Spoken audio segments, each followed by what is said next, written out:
और हमारे साथ में वरिष्ठ नेता कांग्रेस के हरीश रावत इस वक्त हैं, जो जुड़े हैं हमारे साथ में सीधे तौर पर। हरीश रावत जी, क्या कहेंगे इस पूरे मामले को लेकर? क्या होना चाहिए? क्या ये तरीका सही है? क्या इसी तरीके से हक पहली बात तो यह है, इसको तकनीकी रूप से कुछ भी कह लीजिए, लेकिन इसको अवैध बस्ती नहीं कहा जा सकता। चाहे ढोलक बस्ती हो, चाहे गफूर बस्ती हो, चाहे बनभूलपुरा हो, क्योंकि ये 60-60, 65-65 साल, 70-70 साल से बसे हुए लोग हैं। हल्द्वानी के साथ ही ये बड़े हुए हैं। और इनमें से कुछ प्रॉपर्टीज ऐसी भी हैं जो शत्रु प्रॉपर्टी के नाम पर लोगों को सरकार ने अलॉट की है, सरकार ने देने का काम किया है। यहाँ हमने स्कूल बनाए हैं, यहाँ हॉस्पिटल बनाए हैं, सड़कें बनाई हैं, पानी की स्कीमें लाए हैं, बिजली लाए हैं, सारी नागरिक सुविधाएं दे करके रखी हुई हैं। एक नागरिक के तौर पर वो जीवन जी रहे हैं। यदि कहीं पर थोड़ा कहीं रेलवे की जमीन में कोई अतिक्रमण है तो उसका रास्ता निकाला जा सकता था। 52,000 लोगों को, जिनमें बच्चे भी हैं, वृद्ध हैं, महिलाएं हैं, गर्भवती महिलाएं हैं और ऐसे निस्सहाय लोग हैं, अपंग लोग हैं, उन सबको इस ठंड में हम सड़क में। ये उत्तराखंड एक मानवीय राज्य है। यहाँ हमने उसी अनुसार काम किया। 2016 में यहाँ की विधानसभा ने एक कानून बना रखा है। उस कानून के तहत इन बस्तियों को हमने नियमितीकरण के लिए चयनित कर रखा है। इनका विधिवत नियमितीकरण का प्रस्ताव हुआ है।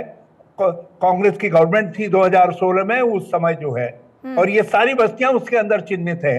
तो इनको कैसे, किस आधार पर अवैध मैं आपके पास आ रही हूं। हरीश रावत जी, आप इस दौरान में कई बार मुख्यमंत्री रहे, फिर आपने इनको पहले नियमित क्यों नहीं कर दिया?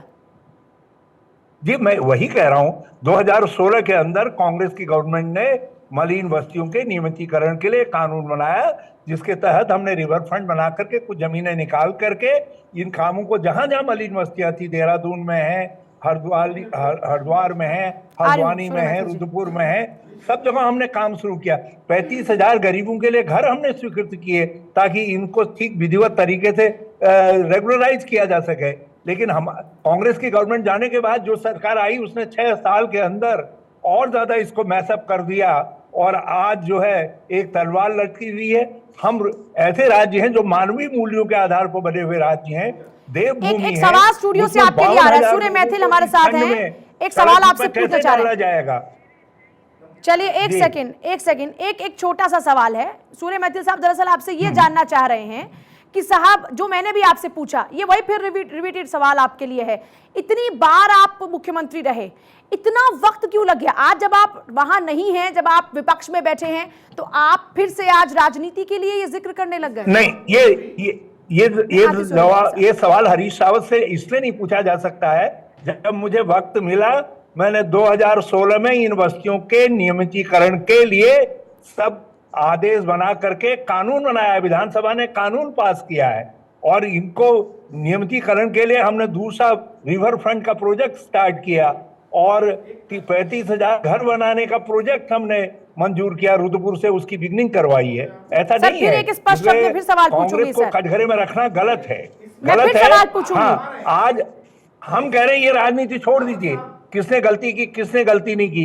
इन गरीबों को मैंने इसीलिए कहा, मुख्यमंत्री जी, आज मैंने उपवास भी रखा था, मुख्यमंत्री से प्रार्थना की है कि हम देवी राज्य माने जाते हैं, हम देवस्थली राज्य माने जाते हैं। मानवता पुकार करके कह रही है कि उनको जो है न हटाया जाए, और मुख्यमंत्री अब रावत साहब, अब आगे क्या? रावत साहब, अब आगे क्या? हम चाहते हैं कोर्ट से ऊपर उठकर पहले इंदिरा हृदय इनका साथ देती रही, और अब आप भी पूरा साथ दे रहे हैं। इससे पहले भी आप साथ देते रहे होंगे, लेकिन फिर वही सवाल, अब आगे क्या? जब कोर्ट ये कह रहा है कि ये बस्तियां अवैध हैं, जब कोर्ट ये कह रहा है कि रेलवे की जमीन उनको वापस मिलनी चाहिए, तो अब आप आगे क्या करेंगे? कोर्ट का रुख करेंगे, धरने का रुख करेंगे, क्या रुख करेंगे?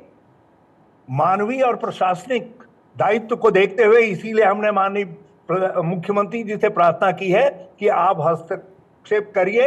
कल सुप्रीम कोर्ट में राज्य सरकार कहे कि हम इसका समाधान निकालेंगे, और जो भी समाधान मुख्यमंत्री जी निकालेंगे उस समाधान का हम लोग सब स्वागत करेंगे, हम सब उसके साथ खड़े होंगे। लेकिन 52,000 लोगों को उत्तराखंड राज्य किसी तरीके से सड़क पर नहीं ला सकता है कड़ी ठंड में। आप उनके मंच पर पहुंचने वाले हैं? राज्य हैं, हमारी वो पहचान पर प्रश्न से लग जाएगा, वो पहचान वो हमको सबसे प्यारी है। पर हरीश रावत जी, आपका एक लंबा अरसा आपने गुजारा है जिंदगी का राजनीति में। देश भर में न जाने ऐसी कितनी बस्तियां हैं जो कि सरकारी जमीनों पर बसी हुई हैं।